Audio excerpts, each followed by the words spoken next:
연애를 하는데 소모는 정력이나 결혼 생활을 하느라고 또는 개인의 향락을 위해서 허비되는 시간을 온통 우리 사업에다 바치고 싶어요. 난 내 몸 하나를 농촌 사업이나 계몽운동에 아주 희생하려고 하나님께 맹세까지 헌 몸이니깐요.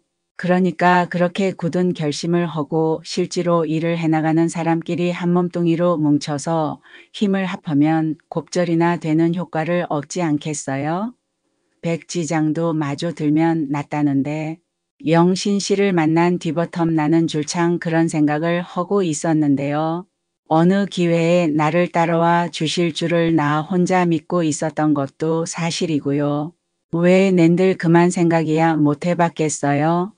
그렇지만 우리의 교제가 이버덤 한 걸음 더 나아가면 필경은 결혼 문제가 닥쳐오겠죠? 그럼 언제꺼정 독신 생활을 하실 작정이신가요? 영신은 그 말대답을 주저하고 손풍금을 집어들고 어루만지며 이걸 나한테 선사원 미스 펠링스란 서양 부인은 미개한 나라에 와서 별별 고생을 다 해가면서 우매한 백성을 깨우쳐줄 양으로 50이 넘도록 독신 생활을 하고 있어요. 그런 여자의 생활이야말로 거룩하지 않아요. 깨끗하지 않아요? 그 사람네와 우리와는 환경이 다르고 처지도 다르지요. 영신 씨가 그런 사람의 본을 떠 서독 신생활을 해보겠다는 건 우리의 현실이 허락지 않는 아름다운 공상에 지나지 못할 줄 알아요. 그러니까 남몰래 살이 내리도록 고민을 하는 게 아니겠어요? 이렇게도 못하고 저렇게도 할 수가 없으니깐 그런 경우엔 벙어리 냉가슴 알듯 하지 말고 양단간 결단을 내야만 하지요. 그만한 결단성이 없는 건 아니에요. 그렇지만 난 청석골을 떠날 수가 없어요. 나를 낳아준 고향 버덤도 더 정이 들었고요. 나 하나를 무슨 천사처럼이나 알아주는 그 고장 사람들을 그 천진난만한 어린이들을 참아 버릴 수가 없어요. 정 그러시다면 당분간 내가 청석골 천사한테 데릴 사위로 들어갈까요? 나 역시 이한 공리에다가 뼈를 파묻으려는 사람이지만 하고 시꺼먼 눈을 끔쩍끔쩍한다. 영신은 호호 그건 참 정말 공상인데요. 하고 동혁의 무릎을 아프지 않게 치며 별 하늘을 우러러 명랑히 웃었다. 동혁이도 덩달아 웃는 체하다가 속으로는 갑갑해 못 견디겠는 듯이 다시금 벌떡 일어선다. 한참 동안이나 심부리로 바위를 툭툭 걷어차기도 하고 돌멩이를 집어 팔매도 치면서도 무슨 생각에 잠겼다가 비장한 결심을 한 듯이 다시 돌아와 영신의 앞에 가 바싹 다가 앉으며 손가락 셋을 펴들더니 자 앞으로 3년만 더 하고 부르짖으며 영신의 턱밑을 치받치듯 한다. 인제 3개년 계획만 더 세우고 노력하면 피차에 일터가 단단히 잡히겠지요. 후진들 헌태일을 맡겨도 될 만치 기초가 든든히 선 뒤에 우리는 결혼을 하십시다. 그러고는 될 수 있는 대로 좀 더 공부를 하면서 다시 새로운 출발을 하십시다. 하더니 잠시 뜸을 들이다가야 영신씨 그때까지 기다려 주실 테지요. 네. 꼭 기다려 주실 테지요. 하고 영신의 두 손을 잡고 으스러지도록 힘을 준다. 3년 아니라 30년이라도 이 목숨이 끈 하는데 벼랑간 영신의 입술은 말끝을 맺을 자유를 잃었다. 지새려는 봄밤 잠 깊이 든 바다의 얼굴을 휩쓰는 쌀쌀한 바람이 싸하고 또 싸하고 타는 듯한 두 사람의 가슴에 벅차게 안긴다. 제3의 고향 나의 경애하는 동혁씨. 영신이가 항공리를 떠난 지 사흘 만에 온 편지의 서두에는 전에 단골로 쓰던 존경 두 자의 높을 존자가 떨어지고 그 대신으로 사랑애자가 또렷이 달렸다.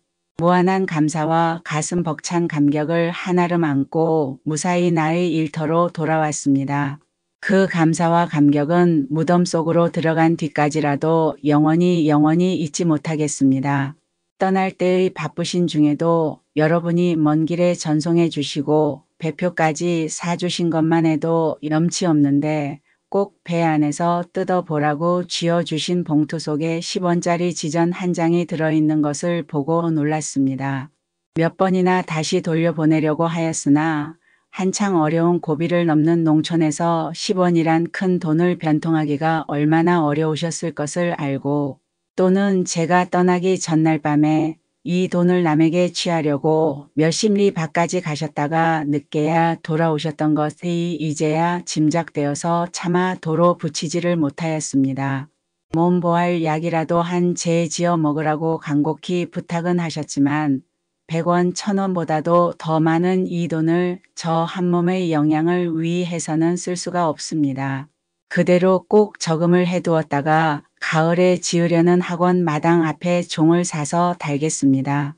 아침 저녁 저희 손으로 치는 그 종소리는 저희 가슴뿐 아니라 이곳 주민들의 어두운 귀와 혼몽이 든 잠을 깨워주고 이 청석골의 산천초목까지도 울리겠지요. 나의 경애하는 동혁씨. 자동차가 닿은 정류장에는 부인 친목계의 회원들과 내 손으로 가르치는 어린이들이 수십 명이나 마중을 나와서 손과 치맛꼬리에 메어 달리며 어찌나 반가워서 날뛰는지 눈물이 자꾸만 쏟아지는 것을 간신히 참았어요. 더구나 계집 아이들은 거진 10리나 되는 산길을 날마다 2번씩이나 나와서 자동차 오기를 까맣게 기다리다가 오리 선생님 아주 도망갔다 고 홀짝홀짝 울면서 돌아가기를 사흘 동안이나 하였다고 합니다. 이 세상에서 어느 누가 그다지도 안타까이 저를 기다려줄 사람이 있겠습니까? 이 변변치 못한 채영신이를 그다지도 따뜻이 품어줄 고장이 이 세계의 어느 구석에 있겠습니까? 나의 경애하는 동혁씨. 이번 길에 저는 고향 하나를 더 얻었어요. 한곡리는 저희 제3의 고향이 되고 말았어요. 저와 한평생 고락을 같이 하기로 굳게 맹세해 주신 당신이 계시고 씩씩한 조선의 일꾼들이 있고 친형과 같이 친절히 굴어주던 건배 씨의 부인과 동네의 아낙네들이 살고 있는 곳이 어째서 저희 고향이 아니겠습니까? 저는 새로 얻어서 첫정이 든 그 고향을 꿈에라도 잊지를 못하겠습니다. 그리고 저희 가슴에 피를 끓이던 그 예향가의 합창을. 나의 가장 경애하는 동혁씨. 저는 행복합니다. 인제는 외롭지도 않습니다. 큰덩미 나루터의 커다란 바위덩이와 같이 변함이 없으실 당신의 사랑을 얻고 우리의 발길이 뻗치는 곳마다 넷째 다섯째의 고향이 생길 터이니 당신의 곁에 앉았을 때만치나 제 마음이 든든합니다. 저희 가슴은 오직 하나님께 대한 감사와 기쁨으로 충만합니다. 그러나 그와 동시에 이 몸의 책임이 더 한층 무거워진 것을 깨닫습니다. 청석동의 문화적 개척 사업을 나 혼자 도맡은 것만 하여도 이미 허리가 휘도록 짐이 무거운데요. 우리의 사랑을 완성할 때까지 불과 3년 동안에 그 기초를 완전히 닦아 놓자면 그 앞길이 창창한 것 같습니다. 양식 떨어진 사람이 보릿고개를 넘기는 것만치나 까마득한 것 같습니다. 그러나 저는 그런 생각이 들 때마다 우리들은 가난하고 힘은 아직 약하나 송백처럼 청청하고 바위처럼 버티네 하고 애양가의 둘째 절을 부르겠어요. 목청껏 부르세요. 나에게 다만 한 분이신 동혁씨. 그러면 부디부디 건강히 일 많이 하여 주십시오. 그동안 밀린 일이 많고 야학 시간이 돼 기도 전에 아이들이 몰려와서 오늘은 더 길게 쓰지 못하니 이 편지보다 몇 곱절 긴 답장을 주십시오. 다른 회원들에게 안부 전해주시고 건배 씨 내외분에게는 틈나는 대로 따로이 쓰겠습니다. 월 2일 당신께 도 하나뿐인 채영신 올림 영신은 어머니에게와 아버지가 혼인을 정해준 남자에게도 편지를 썼다. 앞으로 몇 해 동안 결혼 문제 같은 것은 염두에도 두지 않겠고 또는 이 뒤에라도 당신과는 이상이 맞지 않고 주의가 틀려서 억지로 결혼을 한데도 결단코 행복스러운 생활을 할 수가 없겠으니 이 편지를 보고는 아주 단념해 주기를 바란다는 최후의 통첩을 띄웠다.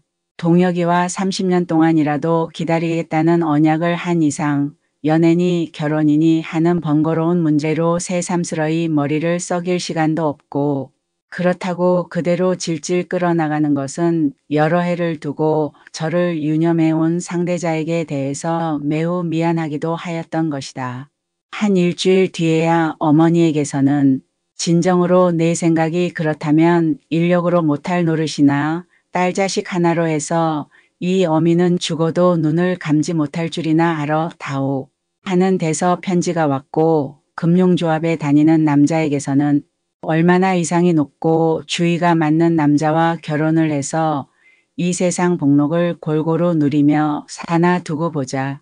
아무튼 조만간 직접 만나서 최후의談판을 할 테니 그런 줄 알라. 는 저주 비슷한 회답이 왔다. 그 사람이야 다시 오건 말건 영신은 남이 억지로 짊어준 무거운 짐을 벗어버린 것만 지나 마음이 거뜬하였다. 자, 인젠 일이다. 일을 하는 것밖에 없다. 앞으로 3년이란 세월을 지루하지 않게 보내기 위해 설에도 힘껏 일을 하는 수밖에 없다. 하고 제 몸을 스스로 채찍질하였다. 일주일 동안 항공리에서 받은 자극도 컸거니와 동혁이와 약혼을 한 것으로 말미암아 여간 큰 충동을 일으킨 것이 아니다. 그래서 청석골로 돌아온 뒤에도 며칠 동안은 일이 손에 잡히지를 않고 그때까지도 흥분이 가라앉지를 않았다. 그러나 그 반면으로 건강은 아주 회복이 되어서 먼동이 환하게 틀 때 일어나 기도회에 참례를 하고 낮에는 학원을 지을 기부금을 모집하러 몇십 리 밖까지 다니거나 그렇지 않으면 부인 친목계의 계회원들과 같이 발을 벗고 들어서서 원두밭을 메고 풀을 뽑고 하다가 저녁을 먹고 나면 그 자리에 쓰러지고 싶은 것을 간신히 참고 예배당으로 가야 한다. 가서는 서너 시간이나 아이들과 아기다툼을 해가면서 그를 가르치고 나오면 다리가 굳어 오르는 것 같고 고개를 꼬는 힘까지 빠져서 길가의 잔디밭만 보아도 턱 누워버리고 싶은 것을 간신히 참았다. 사숙하는 집까지 와서는 자리도 펼 사이가 없이 골아떨어진다. 그렇건만 아침에 벌떡 일어나서 냉수에 세수를 하고 나면 새로운 용기가 솟는다. 아침마다 제 시간이 되면 동혁이가 부는 나팔 소리가 바람결에 들려 오는 것 같아서 더 좀 누웠으려야 누워 있을 수가 없었다.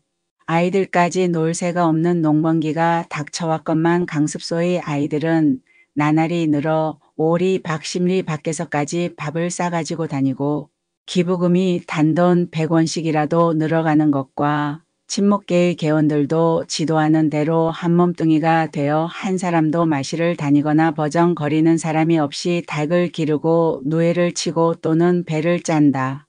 영신은 그러한 재미에 극도로 피곤하건만 몸이 괴로운 줄을 모르고 하루 이틀을 보냈다. 사업이 날로 늘어가고 모든 성적이 뜻밖으로 좋아질수록 끼니 때를 잊을 적도 있고 심지어 며칠씩 머리도 빗지 못하기가 예사였다. 그러나 틈이 빠끔하게 나기만 하면 동혁의 환영에게 정신이 사로잡히는 것은 어찌할 수 없는 일이었다. 그 바닷가의 기울어가는 달밤 모래 위에 그 육중한 몸뚱이를 몸부림치며 사랑을 고백하던 동혁이 온 몸뚱이가 액체로 녹을 듯이 힘차게 끌어안던 두 팔의 힘, 숨이 턱턱 막히던 불같은 키스. 영신은 그 장면이 머릿속에 떠오르기만 해도 가슴이 설레고 얼굴이 화끈화끈 달았다. 그날 밤 그 하늘에 떴던 달이나 별들 밖에는 그 장면을 본 사람이 없으니 아무도 두 사람의 마음속의 비밀을 알 리 없건만 그래도 동혁의 생각이 불현듯이 나서 멀리 남녘 하늘의 구름을 바라다보고 섰을 때에는 곁에 있는 사람이 제 속을 뚫고 들여다보는 것 같아서 머리가 저절로 수그러들기도 여러 번 하였다. 동혁에게서 꼭꼭 일주일에 한 번씩 편지가 왔다. 사연은 간단한데 여전히 보고 싶다든지 그립다든지 하는 말은 한마디도 없고 다만 영신의 건강을 축소하는 것과 새로 계획하는 일, 이나 방금 실제로 해나가는 일이 어떻다는 것만은 문체도 보지 않고 굴다란 글씨로 적어 보내는 것뿐이었다. 그러나 영신은 그 편지를 틈틈이 꺼내보는 것, 오직 그것만이 큰 위안거리였다. 그동안 영신의 수입이라고는 경성연합회에서 백현경의 손을 거쳐 생활비 겸 사업을 보조하는 의미로 다달이 30원씩 보내주는 것밖에 없었다. 원재 어머니라는 젊어서 홀로 된 교인의 집 건넌방에 들어서 밥값 8원만 내면 방세는 따로 내지 않았다. 옷이라고는 그곳 여자들과 똑같은 보병것을 입고 겨울이면 학생시대에 입던 헌 털재킷 하나가 유일한 방한 구인데 구두도 아니 신고 고무신을 끌고 다니니 통신비 신문 잡지 대금해서 10여 원만 가지면 저 한 몸은 빠듯이 먹고 지낼 수가 있었다. 그래서 나머지 20원도 못 되는 돈으로 이태 전부터 강습소와 그 밖의 모든 경비를 써온 것이다. 월사금을 한 푼이라도 받기는커녕 그 중에도 어려운 아이들의 교과서와 연필 공책까지도 당해주고 심지어 넉마가 다 된 옷을 입고 다니는 것을 보면 장에 가서 옷감까지 끊어다가 소문 안 나게 해 입힌 것이 한두 벌이 아니었다. 더구나 아이들이 장난을 하다가 다치거나 배탈이 나든지 하면 의뢰 선생님을 부르며 달려오고 나중에는 동네 사람들까지 영신을 무슨 고명한 의사로 아는지 최 선생님 제 둘째 새끼가 복학을 안는답쇼. 신요원 약이 없습니까? 하고 찾아와서 손길을 마주 부비는 사람에 아이고 우리 딸년이 관격이 돼서 자반 뒤집기를 하는데 제발 적선에 어떻게 좀 살려줍쇼 하고 발을 동동 구르는 얼굴도 모르는 여편네에 낫으로 손가락을 베인 머슴에 도끼로 발등을 찍힌 나무꾼 할 것 없이 급하면 최 선생을 찾아온다. 영신은 이건 내가 성이 채가니까 옛날 최 동지가 여자로 태난 줄 아우? 하고 어이가 없어서 웃을 때도 있었다. 그러면서도 그네들을 하나도 그대로 돌려보낼 수가 없어서 내복약도 주고 겉으로 치료도 해주었다. 그러니 그 시간과 비용도 적지 않다. 붕대, 소독약, 옥도전기, 금계랍, 요오드포름 할 것 없이 근자에는 한 달에 약품값만 거진 10원씩이나 들었다. 그래도 오히려 모자라는데 그네들은 최 선생이 병만 잘 고칠 줄 아는 것뿐 아니라 화수분이나 가진 것처럼 돈도 뒷구녕으로 적지 아니 버는 줄 아는 모양이다.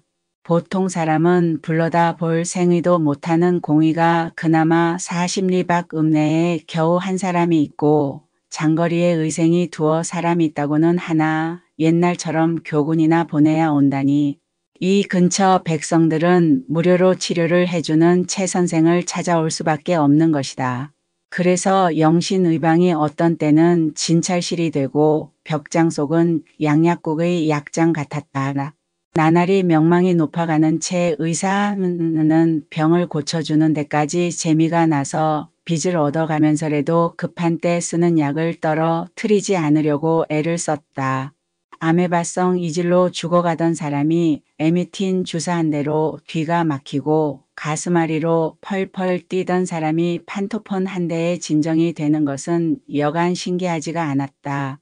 그래서 자연히 통속적인 의학과 임상에 관한 서책도 보게 되고 실제로 의사의 경험도 쌓게 된 것이다.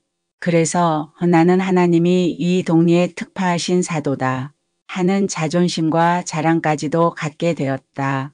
그러나 수술을 해야 할 환자를 몇십 리 밖에서 업고 오고 심지어 보기에도 더럽고 지겨운 화류병 환자까지 와서 치료를 해달라고 엎으려 손이 발이 되도록 비는 데는 진땀이 났다. 그네들이 거절을 당하고 원망스러운 표정으로 돌아가는 것을 볼 때 왜 내가 정작 의술을 배우지 못했던가 하고 탄식을 할 때도 많았고 동시에 의료기관 하나 만들어 놓지를 않고 세금을 받아다간 못에다 쓰는 거야. 의사란 놈들이 있디 대도 그저 돈에만 눈들이 번하지 하고 몹시 분개하기도 한두 번이 아니었다. 그뿐 아니라 영신은 이따금 재판장 노릇까지도 하게 된다. 아이들끼리 재그락거리는 싸움은 달래고 타이르고 하면 평정이 되지만 어른들의 싸움, 그 중에도 내외 싸움까지 판결을 내려달라는 데는 기가 탁 막힐 노릇이었다. 어느 비 오던 날은 딱장대로 유명한 억새 어머니가 집에서 양주가 머리가 터지도록 싸우다가 영감쟁이의 멱살을 축혀 쥐고 영감쟁이는 마누라의 머리채를 끄들며 시금벌떡거리 고와서는 아이고 사람 죽겠네. 최 선생님, 이 정칠놈의 영감을 어떡하면 투전을 못하게 만듭니까? 술 못 먹게 하는 약은 없습니까?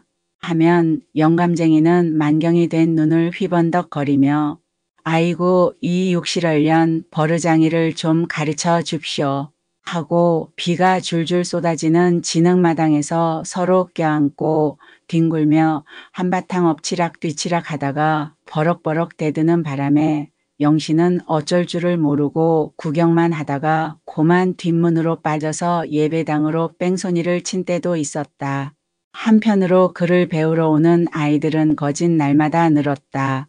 양철 지붕의 송판으로 엉성하게 지은 조그만 예배당은 수리를 못해서 벽이 떨어지고 비만 오면 천장이 새는데 선머슴 아이들이 뛰고 구르고 하여서 마루천까지 서너 군데나 빠졌다. 그것을 볼 때마다 늙은 장로는 경비는 날 곳이 없는데 너희들이 예배당을 아주 헐어내는구나. 강습이고 뭐고 인젠 넌덜 머리가 난다. 하고 허옇게 센 머리를 내둘렀다. 더구나 새로 글을 깨친 아이들이 어느 틈에 분필과 연필로 예배당 안팎에다가 그 개발개발 글씨도 쓰고 지저분하게 환도 친다. 신퉁이 개자식이라 갓난이는 오줌을 쌌다더라 하고 제 동무의 욕을 쓰기도 하고 심지어 십자가를 새긴 강당 정면에다가 나쁜 그림까지 몰래 그려놓기도 하여서 그런 낙서를 볼 때마다 장로와 전도사는 상을 찌푸린다. 영신은 여간 미안하지가 않아서 하루도 몇 번씩 그런 짓을 하지 말라고 입이 닳도록 타일렀다. 그러나 속으로는 제가 진땀을 흘리며 가르친 아이들이 하나 둘씩 글눈을 떠가는 것이 여간 대견하지 않았다. 비록 나쁜 그림을 그리고 욕을 쓸망정 그것이 여간 신통하지가 않아서 장로님 저희도 따로 집을 짓고 나갈 테니 올 가을 거정만 참아 줍시오 하고 몇 번이나 용서를 빌었다. 그러면 변덕스러운 장로는 대머리를 어루만지며 원 최 선생 별 말씀을 다 허는구려. 다 하나님의 뜻대로 되겠지요. 그게 좀 거룩한 사업이요. 하고 얼떠듬는다. 그럴수록 영신은 사글셋집에 들어있는 것만치나 불안스러워서 하루바삐 집을 짓고 나가려고 하니 해보는 궁리가 없었다. 그러나 원체 가난한 동리인데다가 그나마 돈이 한창 마른 때라 기부금은 적어놓은 액수의 10분의 1도 거치지를 않고 친목계원들이 춘잠을 쳐서 한 장치에 열서너 말씩이나 땄건만 고치금이 사뭇 떨어져서 예산한 금액까지 되려면 어림도 없다. 닭도 집집마다 계량식으로 쳤지만 모이를 사서 먹인 것과 외그홍 같은 서양 종자의 어미닭 값을 따지고 보면 계란 값과 비겨 떨어진다. 그러니 줄 잡아도 5,600원이나 들여야 할 학원을 지을 엄두가 나지를 않았다. 영신이 가도 집을 짓지 못해서 성화를 하니까 다른 회원들은 급히 먹는 밥이 체온다우. 우리 선생님도 성미가 퍽 급하셔. 하고 위로하듯 하기도 한두 번이 아니었다.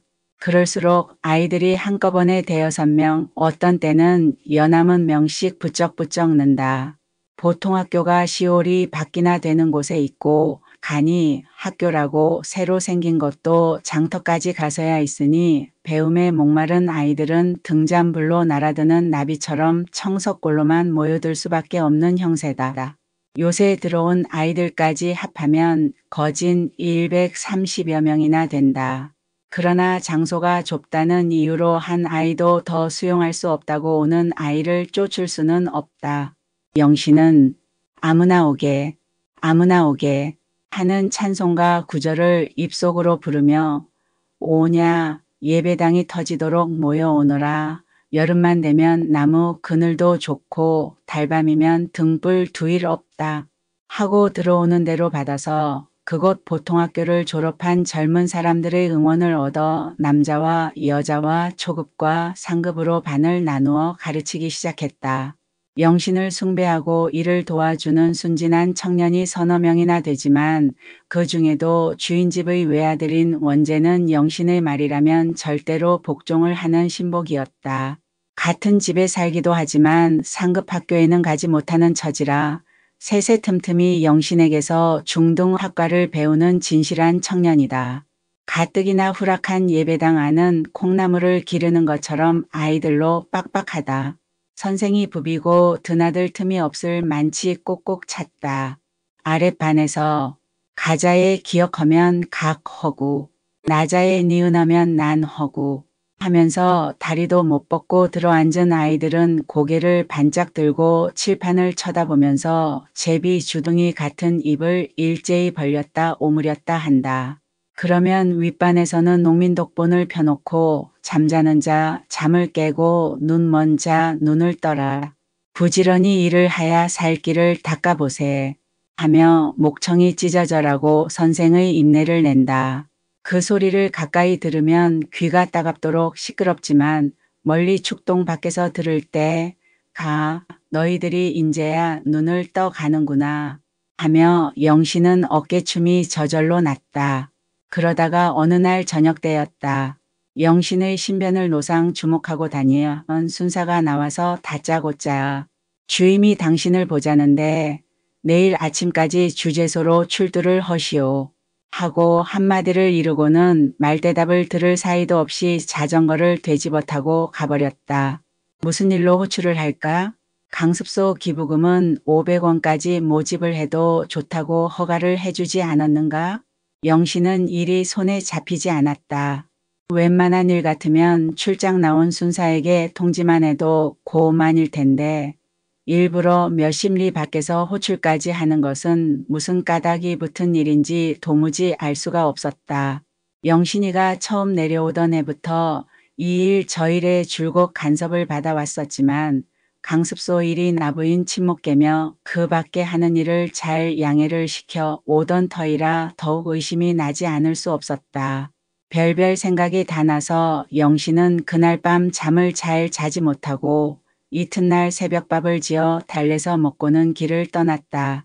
20리는 평탄한 신장로지만 나머지는 가파른 고개를 넘느라고 발이 부르트고 속옷은 땀에 젖었다. 영신과 주재소 주임 사이에 주고받은 대화나 그 밖의 이야기는 기록하지 않는다. 그러나 호출한 요령만 따서 말하면 첫째는 예배당이 좁고 후락해서 위험하니 아동을 80명 이외에는 한 사람도 더 받지 말라는 것과 둘째는 기부금을 내라고 돌아다니며 너무 강제 비슷이 청하면 법률에 저촉이 된다. 는 것을 단단히 주의시키는 것이었다. 영신은 여러 가지로 변명도 하고 오는 아이들을 안이 받을 수는 없다고 사정하였으나 상부의 명령이니까 말을 듣지 아니하면 강습소를 폐쇄시키겠다. 고 얼렁매어서 영신은 하는 수 없이 입술을 깨물고 주재소 문 밖을 나왔다. 그는 아픈 다리를 간신히 끌고 돌아와서 저녁도 아니 먹고 그날 밤을 꼬박이 새우다시피 하였다. 참자. 이버덤 더한 것도 참아왔는데 2만 원 일이야 참지 못하랴 하면서도 좀 더 시원하게 들여대지를 못하고 온 것이 종시분하였다. 그러나 혈기를 참지 못하고 더 뚫렸다가는 제한받은 수요의 아이들마저 가르치지 못하게 될 것을 생각하고 꿀꺽 참았던 것이다. 아무튼 어길 수 없는 명령임에 내일부터 140여 명 중에서 80명만 남기고 50여 명을 쫓아내야 한다. 저희 손으로 쫓아내야만 한다. 난 못하겠다. 차라리 예배당 문에 못질을 하는 한이 있더라도 내 손으로 참아 그 노릇은 못하겠다. 하고 영신은 부르짖으며 방바닥에 가 쓰러져 버렸다. 한참 동안이나 엎치락 뒤치락하며 홀로 고민을 하였다. 그는 불을 끄고 이불을 뒤집어 쓰고 누웠다. 그러나 이제까지 갖은 고생과 온갖 곤욕을 당해가면서 공들여 쌓은 탑을 그 밑동부터 제 손으로 허물어뜨릴 수는 없다. 청석골 와서 몇 가지 시작한 사업 중에 가장 의미 깊고 성적이 좋은 한글 강습을 중도에서 손을 뗄 수는 도저히 없다. 어떻게 하면 나머지 50명을 돌려보낼까? 이제까지 두말 없이 가르쳐 오다가 벼랑간 무슨 핑계로 가르칠 수가 없다고 한단 말인가? 거짓말을 하기는 죽어라고 실컷만 무어라고 꾸며 되지 않을 수도 없는 사세다. 아무리 곰곰 생각해 보아도 묘책이 나서지를 않아서 그는 하룻밤을 하얗게 밝혔다. 창 밖에 새벽별이 차차 빛을 잃어갈 때 영신은 소세를 하고 나와서 예배당으로 올라갔단다. 땅 위의 모든 것이 아직도 단꿈에서 깨지 않아 천지는 함께 괴괴하다. 영신은 이슬이 축축히 내린 예배당 층계에 엎드려 경건한 마음으로 기도를 올렸다. 주여, 당신의 뜻으로 이곳에 모여든 귀엽고 사랑스러운 어린 양들이 오늘은 그 3분의 1이나 목자를 잃게 되었습니다. 다시 어둠 속에서 헤매일 수밖에 없이 되었습니다. 주여, 그 가엾은 무리가 낙심하지 말게 하여 주시고 하나도 버리지 마시고 다시금 새로운 광명을 받을 기회를 내려주시옵소서. 오 주여, 저희 가슴은 지금 미어질 듯합니다. 영신은 햇발이 등 뒤를 비추며 떠오를 때까지 그대로 엎드린 채 소리 없이 흐느껴 울었다. 월사금 60전을 못 내고 몇 달씩 밀려오다가 보통학교에서 쫓겨난 아이들이 그날도 2명이나 식전에 책보를 들고 그 학교의 모자표를 붙인 채 왔다. 얘들아, 참 정말 안 됐지만 인전 앉을 데가 없어서 받을 수가 없으니 가을버텀 오너라. 얼마 있으면 새 집을 커다랗게 지을 텐데 그때 꼭 불러주마. 응. 하고 영신은 그 아이들의 이름을 적고는 등을 어루만져 주며 간신히 돌려보냈다. 그리고는 다른 아이들이 오기 전에 예배당으로 들어갔다. 잠 한숨 자지를 못해서 머리가 무겁고 눈이 빡빡한데 교실 한복판에 가서 한참 동안이나 실신한 사람처럼 우두커니 섰자니 어찔어찔하고 현기증이 나서 이마를 짚고 있다가 다리를 허청 떼어 놓으며 칠판 앞으로 갔다. 그는 분필을 집어가지고 교단 앞에서 3분의 1가량 되는 데까지 와서는 동편짝 끝에서부터 서편짝 창 밑까지 한 일자로 금을 쭉 그었다. 그리고 아이들이 오는 것을 기다렸다가 예배당 문을 반쪽만 열었다. 아이들은 여느 때와 조금도 다름이 없이 재깔거리며 앞을 다투어 오르르 몰려들어온다. 영신은 잠자코 맨 먼저 온 아이부터 하나씩 둘씩 차례차례로 분필로 그어놓은 금 안으로 앉혔다. 어느덧 금 안에는 제안받은 80명이 찼다. 나중에 온 아이들은 이 금 밖으로 나가 앉아요. 떠들지들 말고. 선생의 명령에 늦게 온 아이들은 영문도 모르고 오늘은 왜 이럴까 하는 표정으로 선생의 눈치를 할끔 보며 금 밖에 가서 쪼그리고 앉는다. 아이들에게 제비를 뽑힐 수도 없고 하급생이라고 마구 몰아내는 것도 공평치가 못할 듯 해서 영신은 생각다 못해 나중에 오는 아이들을 돌려보내려는 것이다. 나중에 왔다고 해도 시간으로 보면 불과 10분 내외의 차이밖에 나지 않지만 그렇게 하는 도리 이외에 아무 상책이 없었던 것이다. 영신은 아이들을 다 들여앉힌 뒤에 원재와 다른 청년들에게 그제야 그 사정을 귀띔해 주었다. 그런 소문이 미리 나면 일이 더 복잡해질 것을 염려하였기 때문이었다. 그 말을 듣는 청년들의 얼굴빛은 금세 흑빛으로 변하였다. 암말도 말고 나 허라는 대로만 장례를 잘 정돈해줘요. 자세한 얘긴 이따가 헐게. 청년들은 영신을 절대로 신임하는 터이라 입술을 지그시 깨물고 침통한 표정을 지을 뿐이다. 영신은 찬찬히 교단 위에 올라섰다. 그 얼굴빛은 현기증이 나서 금방 쓰러지려는 사람처럼 해쓱해졌다.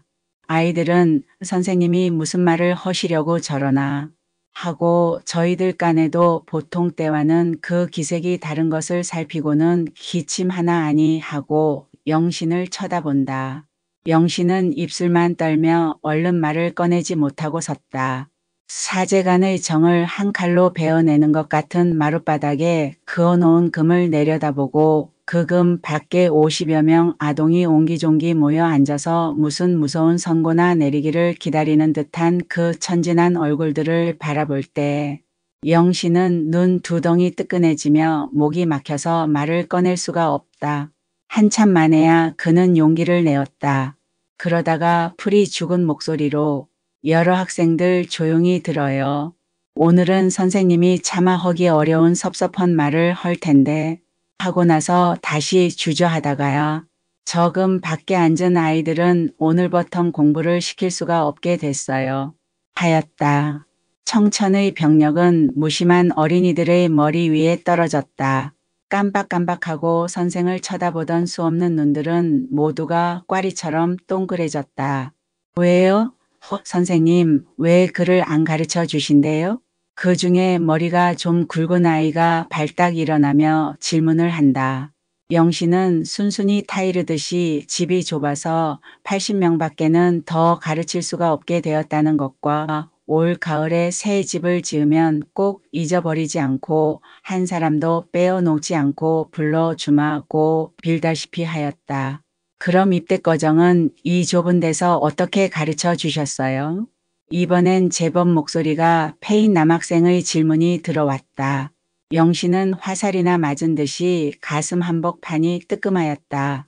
그 말대답을 못하고 머리가 픽 내돌려서 이마를 짚고 섰는데 금 밖에 앉았던 아이들은 하나 둘 앉은 채 엉금엉금 기어서 혹은 살금살금 뭉치면서 금 안으로 밀려 들어오다가 선생님 하고 연거푸 부르더니 와르르 교단 위까지 뛰어오른다.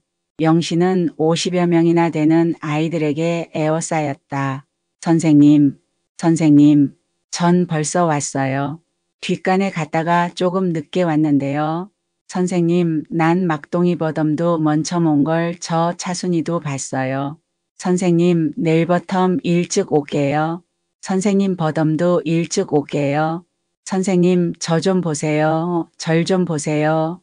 인전 아침도 안 먹고 옷게 가라고 그러지 마세요. 네네.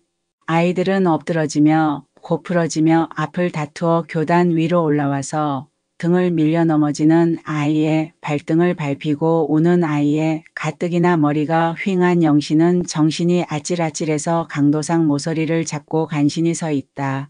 제 몸뚱이로 버티고 선 것이 아니라 아이들에게 포위를 당해서 쓰러지려는 몸이 억지로 떠받들려 있는 것이다.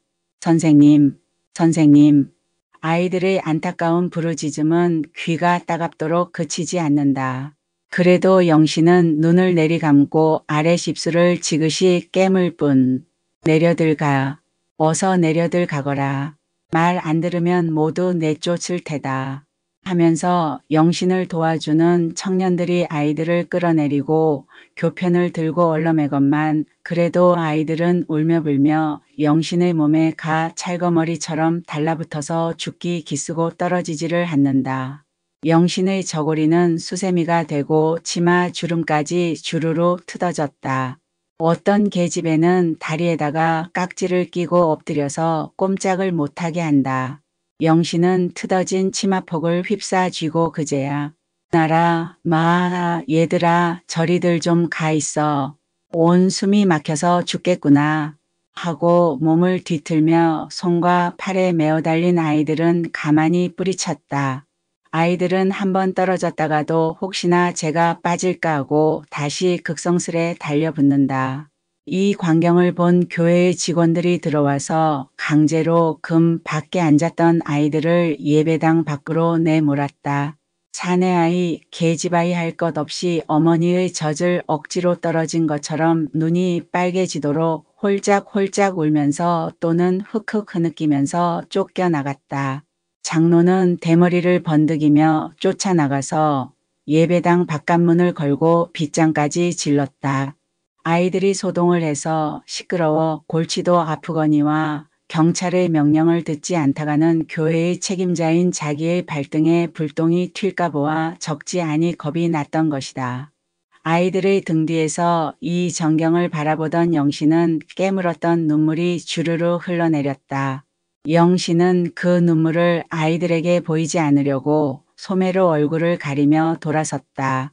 한참이나 진정을 하고 나서는 저희들 간에도 동무들을 내쫓고 공부를 하게 된 것이 미안쩍은 듯이 머리를 떨어뜨리고 앉은 나머지 80명을 정돈시켜 놓고 차마 내키지 않는 걸음걸이로 칠판 앞으로 갔다.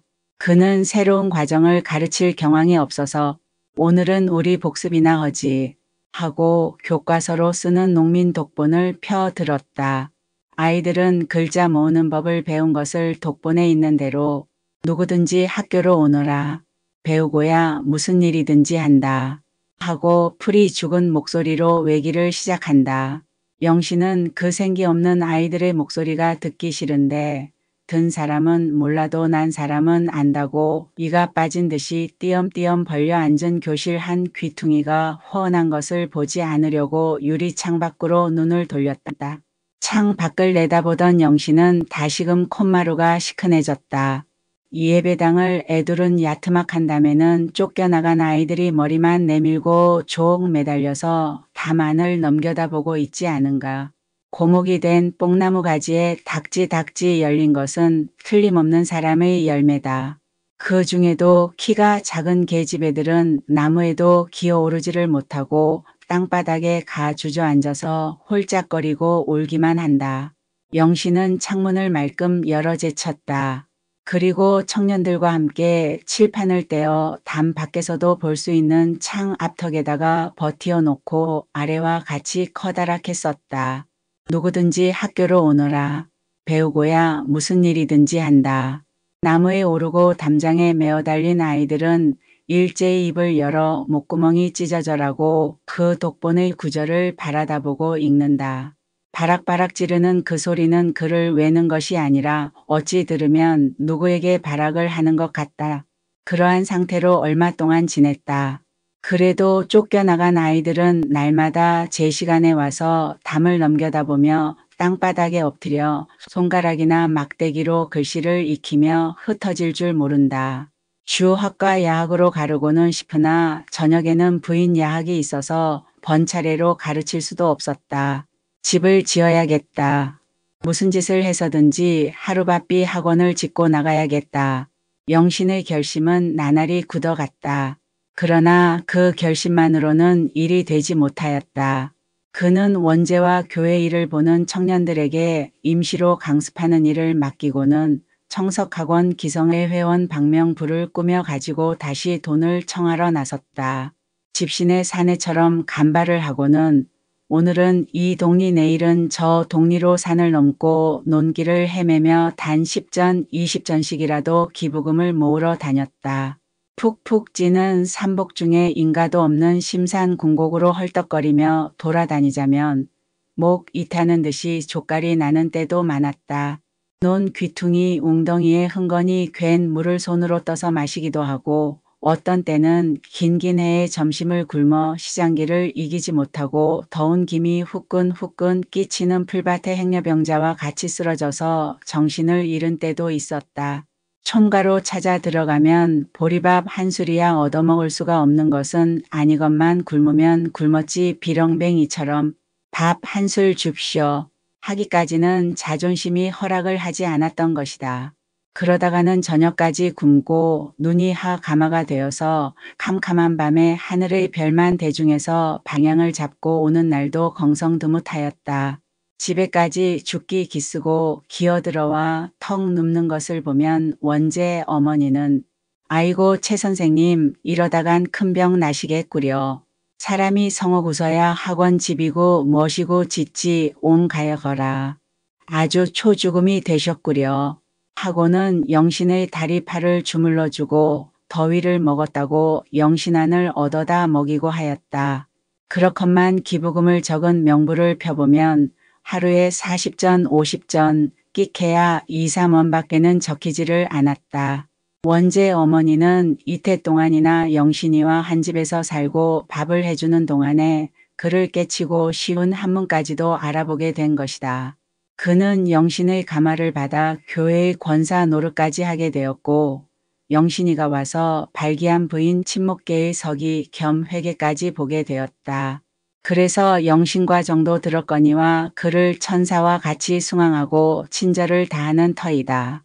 청석동 강습소가 폐쇄를 당할 뻔하였다는 것과 기부금을 모집하러 다닌다는 소식을 영신의 편지로 안 동혁은 건강을 해치도록 너무 무리하게는 일을 하지 마십시다. 우리는 오늘만 살고 말 몸이 아니기 때문이외다. 그저 칡덩굴처럼 줄기차게 뻗어나가고 황소처럼 꾸준하게만 우리의 처녀지를 갈며 나가면 끝나는 날이 있을 것입니다. 하고 몇 번이나 간곡히 건강을 주의하라는 편지가 왔다. 그러나 그러한 편지는 도리어 달리는 말에게 채찍질을 하는 듯 영신으로 하여금 한층 더 용기를 돋구게 하고 분발케 하는 원동력이 되었다.